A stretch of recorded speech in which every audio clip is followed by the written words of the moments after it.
이 아침마당 신문 샌답 시간이 있어서 이분한테는 굉장히 다행스럽게 생각을 하고요. 이 단호하게 말씀을 드리는데 뇌동맥류 치료에 있어서 민간요법은 없습니다. 없어요. 또 뇌동맥류를 치료할 수 있는 약도 없습니다. 치료약이 없다고. 예, 어떠한 민간요법도 절대 뇌동맥류 치료에는 도움이 되지 않습니다. 단호하시네요, 여기에 예, 대해서. 그래서 아니, 지난번에 나오셔서 뇌동맥류 설명하실 때 마치 시한폭탄을 안고 다니는 것과 예, 다르지 그렇습니다. 않다고. 예, 그렇습니다.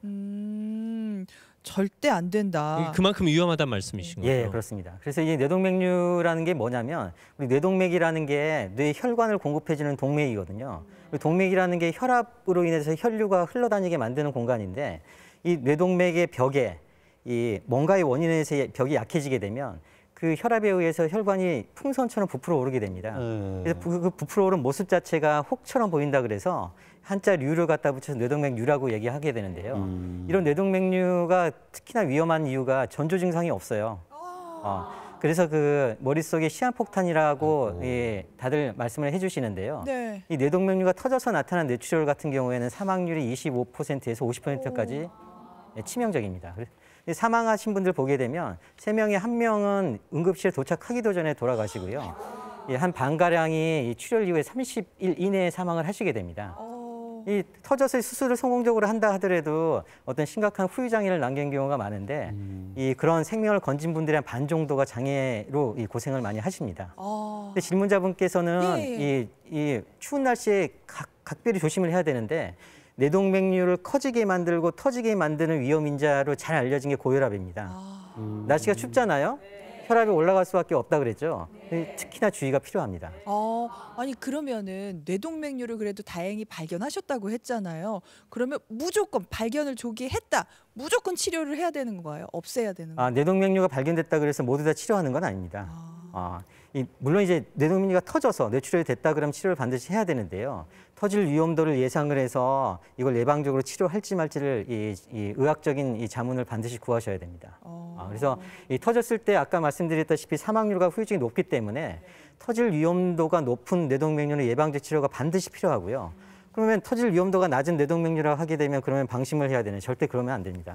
정기적으로 검사를 반복해서 그 뇌동맥류가 모양이 변하는지 커졌는지 반드시 확인을 해야 됩니다. 이 질문자분도 반드시 전문가를 찾아가셔서 본인의 뇌동맥류가 터질 수 있는 위험도가 어느 정도인지 반드시 확인을 하셔야 됩니다.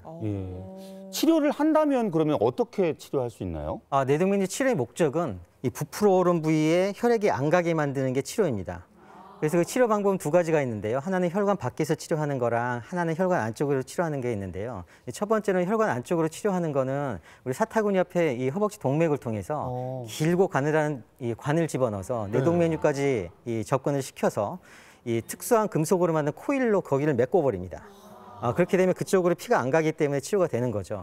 그거를 코일로 막는다 그래서 코일 색전술이라고 얘기를 하게 되고요. 또 한 가지 방법은 흔히 이야기하는 뇌 수술입니다. 이 두개골을 절개를 해서 이 뇌를 젖히고 이 뇌동맥에 있는 곳까지 접근을 해서 클립이라는 물질로 뇌동맥류 입구를 찝어버리는 거죠. 그렇게 되면 뇌동맥류 쪽으로 혈액이 안 가기 때문에 이 치료가 되는 건데 그걸 클립 결찰술이라고 하는데요.